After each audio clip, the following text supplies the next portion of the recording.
Salut Aline, Salut Géry, comment ça va aujourd'hui? ça va? Bon, écoute, on a eu un petit commentaire de Camille suite à notre dernière vidéo qui se demande comment prendre la parole sans interrompre. Ah bah oui. Est-ce que tu peux l'aider?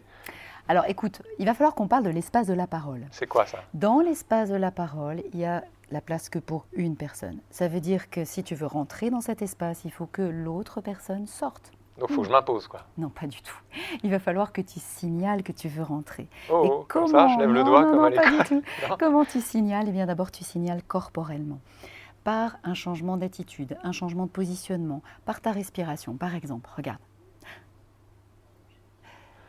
Sans rien dire? Non, sans rien dire, tu n'as pas besoin de dire. En fait, c'est d'abord le corps qui va signaler. Si tu veux utiliser ta voix, eh bien, tu ne vas pas commencer à parler avec du contenu. D'abord, tu vas rentrer dans la rythmique, dans ce que dit la personne, tu vois. Par exemple, tu vas dire « oui, oui, c'est ça ». Donc, ah d'accord.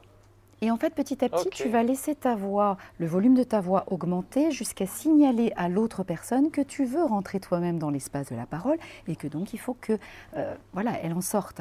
Simplement, elle va le sentir. Et puis, quand toi, tu vas pouvoir être complètement dans l'espace de la parole, à ce moment-là, le ton de ta voix va redevenir tout à fait normal, tu vois. Ok, bah écoute, merci Aline. Alors, attends, il faut s'adapter. Parce que tu vois, par exemple, moi, ça fait quelques années que je suis en Belgique. Eh bien, j'ai appris un truc incroyable en Belgique.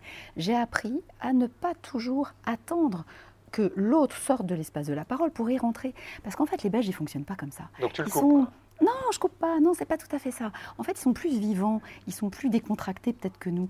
Et du coup, pour eux, la conversation, ça doit être plus punchy, quoi. C'est-à-dire que si je veux rentrer dans l'espace de la conversation, dans l'espace de la parole, bah, je rentre, je dis, je parle. Et puis la personne, bah, petit à petit, finalement, elle est juste intéressée par ce que je dis, elle en sort parce qu'elle a envie de m'écouter, c'est tout. Tu vois, c'est une autre façon de faire.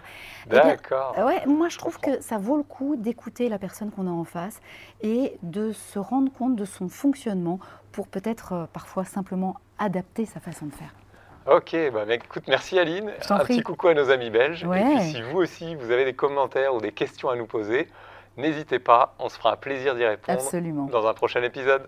Salut Aline. Salut Géry.